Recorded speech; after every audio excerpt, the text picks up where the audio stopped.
Welcome back to the Neurostimulation podcast. Now we're going to explore Chapter 6 in the textbook that we've been reviewing called Practical Guide to Transcranial Direct Current Stimulation, Principles, Procedures, and Applications.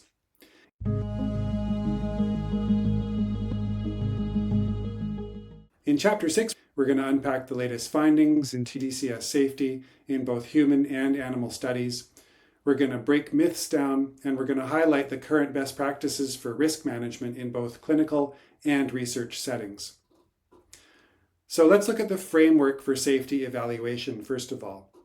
A foundation really is that this particular chapter in our textbook builds upon the 2016 tDCS safety consensus and follows the World Health Organization's definitions, distinguishing between so-called adverse events, which are incidents that might be coincidental, and adverse effects, which are incidents that are causally linked to tDCS.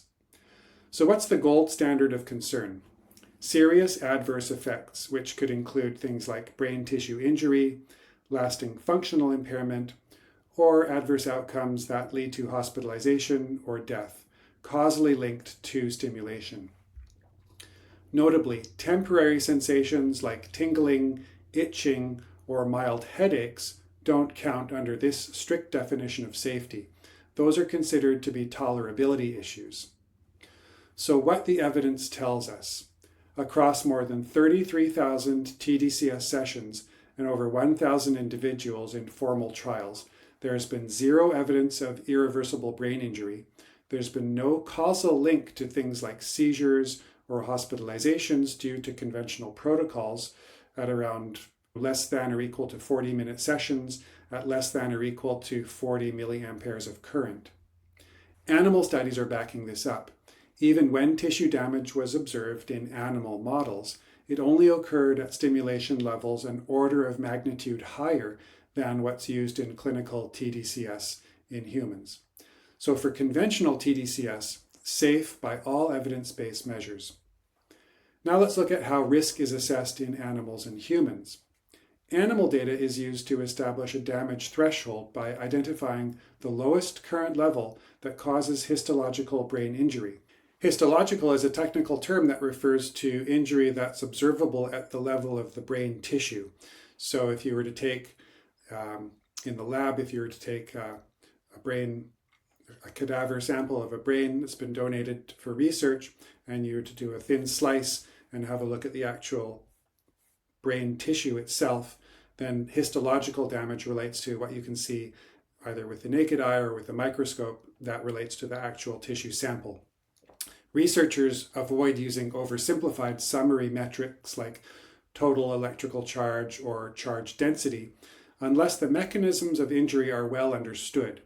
Why is that? Well, it's because metrics like charge can obscure important interactions between things like time, electrode size, and brain anatomy. In humans, controlled trials use predefined stopping rules to err on the side of safety. For example, in epilepsy studies, trials are paused if seizure frequency increases by a set percentage, even if the link to tDCS is not confirmed. What about vulnerable populations? Let's look at some key populations where safety concerns often arise. Current modeling is suggesting different current flow patterns due to the smaller skulls in children, but no adverse effects reported when using age-appropriate protocols. What about stroke survivors? Out of over 500 participants across 33 stroke studies, only 14 have dropped out, and none were due to serious tDCS-related adverse effects. How about epilepsy? There were no reported seizures caused by tDCS. In fact, cathodal tDCS may actually have an anti-epileptogenic effect, an anti-seizure effect, by reducing cortical excitability.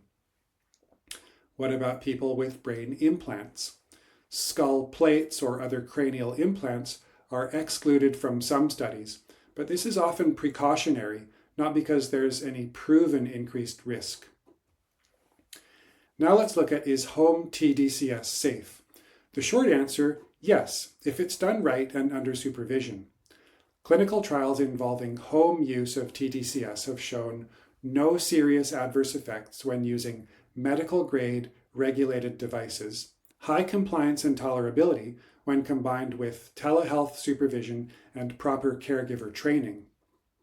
One patient with schizophrenia even completed over 1,000 home sessions over 3 years without any serious side effects. The takeaway message: home use is safe if protocols are followed. What are some common concerns and misconceptions? Now let's tackle some myths. Myth number 1. tDCS has not been tested long enough.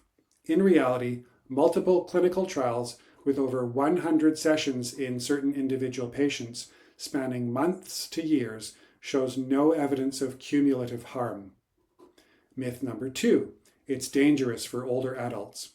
In reality, 600 plus older adults have safely participated in tDCS trials with no serious events reported. Myth number 3. It could cause permanent brain damage.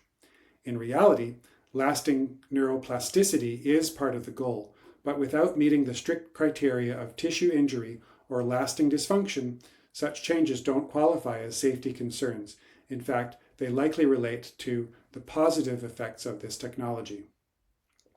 The chapter of the textbook cautions against unscientific alarmism, and it calls for caution based on speculation rather than evidence, which may actually impede research progress. Now let's look at what could potentially go wrong and how we can avoid that. Mild adverse effects can happen, things like skin irritation under the electrodes, tingling or mild discomfort under the electrodes, and temporary fatigue or sleepiness. Most of these mild side effects are due to things like poor electrode preparation.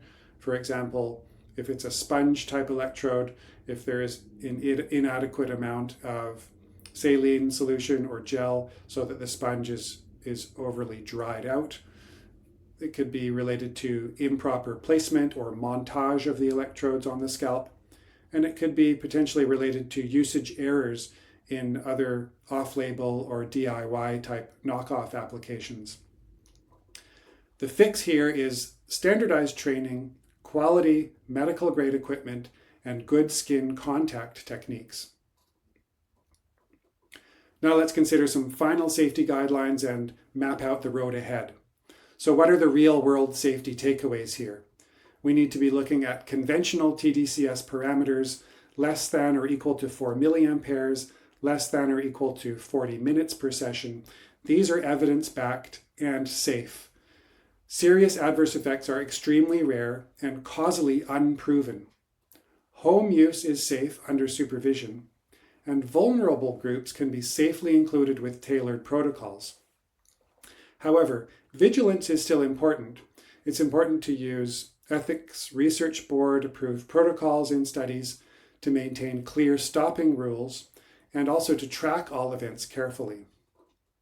Future safety updates will likely come from larger long-term data sets, better real-time monitoring, and integration with biomarkers of risk.